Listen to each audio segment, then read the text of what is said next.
My name is Holly Crawford, and I'm 26 years old. It was 2 a.m. on a Thursday when the pain hit me like a freight train. I had been feeling off all evening, a dull ache in my lower right side, but I kept dismissing as gas or maybe something I ate. But at 2 a.m., that dull ache turned into the kind of pain that makes you crawl across the floor. I couldn't stand. I couldn't breathe properly. I was sweating through my shirt, shaking, gripping the edge of my bathroom sink, and staring at my own reflection like I was watching someone else fall apart. I knew something was catastrophically wrong. I grabbed my phone and called my mom. No answer. I called again. Nothing. I called my dad. Straight to voicemail. I kept calling back and forth between both of them, my hands trembling so badly I could barely tap the screen. By the time I reached call number 17, I was lying flat on my kitchen floor, phone pressed to my ear, listening to that same voicemail greeting I had heard my entire life. You've reached David Crawford. Leave a message. I left 3. Each one more desperate than the last. The last one, I was crying so hard I don't even know if the words came out right. I said, Dad, I think I'm dying. Please come. Nobody came. What happened next I only know because the paramedics told me afterward.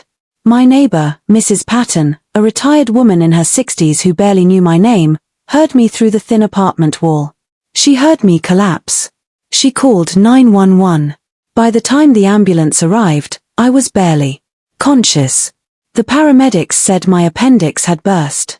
They said another 30 minutes on that kitchen floor and the outcome would have been very different. They didn't say the word death directly, but I understood what they meant. I was rushed into emergency surgery. On the operating table, my heart stopped.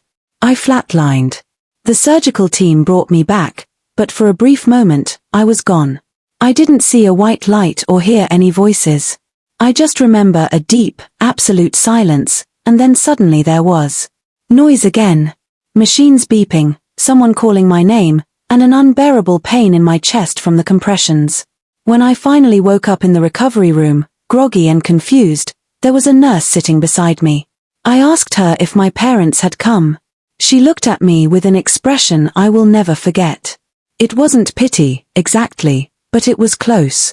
She told me that my emergency contacts had been called and that someone had indeed shown up at the hospital. But before she could finish explaining, the surgeon walked in. He was a calm man, Dr. Reeves, with tired eyes and a steady voice.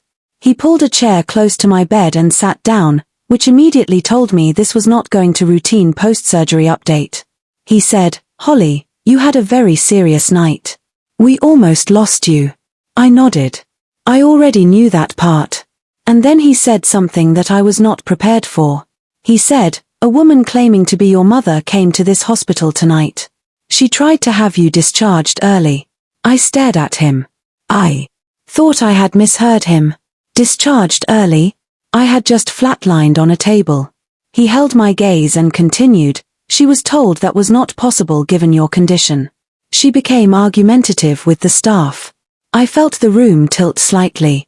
He then paused, glanced briefly toward the door, and said, but the man who paid your bill said, and before he could finish that sentence, the door to my room opened. Standing in the doorway was a man I had never seen before in my life. He was somewhere in his mid-50s, broad-shouldered, wearing a simple grey jacket and dark trousers. He had kind eyes, the sort of eyes that carry weight without being heavy, if that makes any sense.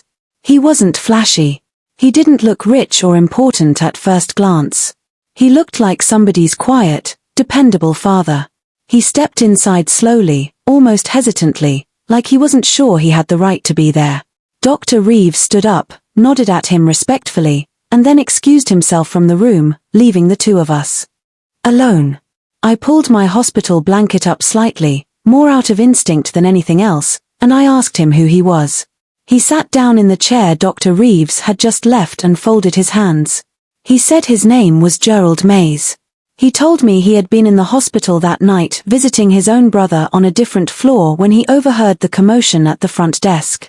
He said a woman, my mother, had been loudly demanding that the staff release me because, and I am quoting him directly here, her other daughter's baby shower was in the morning and the whole family needed to be home. Gerald said the nurses had refused, explained that I was in critical post-operative care, and that discharging me could cost me my life. He said my mother's response to that was to ask whether there was paperwork she could sign to override the medical decision. He watched the whole thing from 20 feet away, a complete stranger, and he said something shifted in him that he couldn't explain. He asked the nurse quietly what was happening with the patient in question. The nurse couldn't share details, but Gerald saw enough. He saw that no family member went to sit with me. He saw my mother leave the building. He walked to the billing desk and asked what my situation was. When he learned that I had no one present and that my insurance had a gap that would create an immediate financial hold on my continued care, he paid it. Just like that. A stranger paid my hospital bill so that the staff could continue treating me without administrative interruption. I didn't know what to say to him. I genuinely did not have words. I had just been told that my mother tried to pull me out of a hospital bed the night I flatlined so that she could be arrested for a baby shower. And now a man whose last name I hadn't even known 5 minutes ago was sitting beside me telling me he had quietly made sure I stayed alive. I started crying, not softly, but the ugly, broken kind of crying that comes from somewhere deep that you normally keep locked. Gerald didn't try to stop me or say everything was fine. He just sat there, which was exactly the right thing to do. Later that day, my parents arrived. My mom walked in first and her opening words were that she hadn't heard her phone because it was on silent. 17 calls. She said she hadn't heard them. She then looked around the room and asked why there was a flower arrangement on the windowsill. Gerald had left it before he went back upstairs to his brother. I told her a stranger had bought it. She said, "That's odd." She never asked why. A stranger was involved at all. My father stood near the door the entire visit with his arms crossed, nodding at things my mother said, never once sitting down beside me. They stayed 40 minutes and left because, as my mom put it, there was still cleanup to do from the baby shower. She said my sister had a beautiful morning and that I would have loved it. I lay in that hospital bed after they left and I made a decision so quietly and so clearly that it almost surprised me. I decided that I was done rearranging my worth to fit inside spaces that were never built for me. Gerald visited me 2 more times before I was discharged.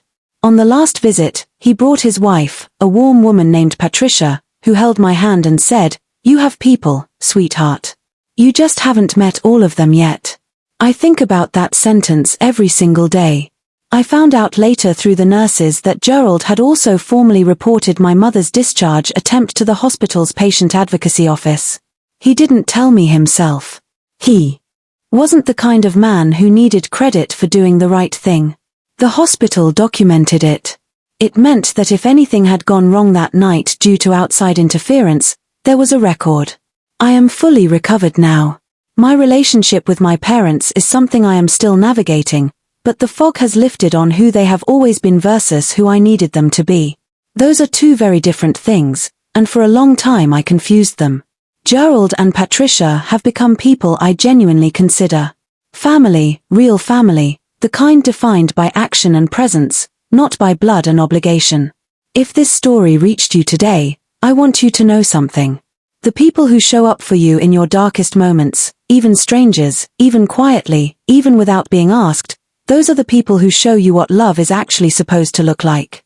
And sometimes nearly losing your life is the thing that finally shows you whose hands were never really holding you to begin with. If this story moved you, if it made you feel something real, please subscribe to this channel. Every week we bring you true stories of survival, betrayal, unexpected kindness, and the kind of human strength that doesn't make headlines, but absolutely should.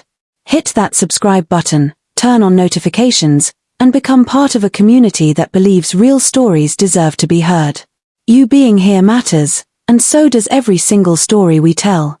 This story is dedicated to every person who has ever called for help and heard silence. You are not forgotten.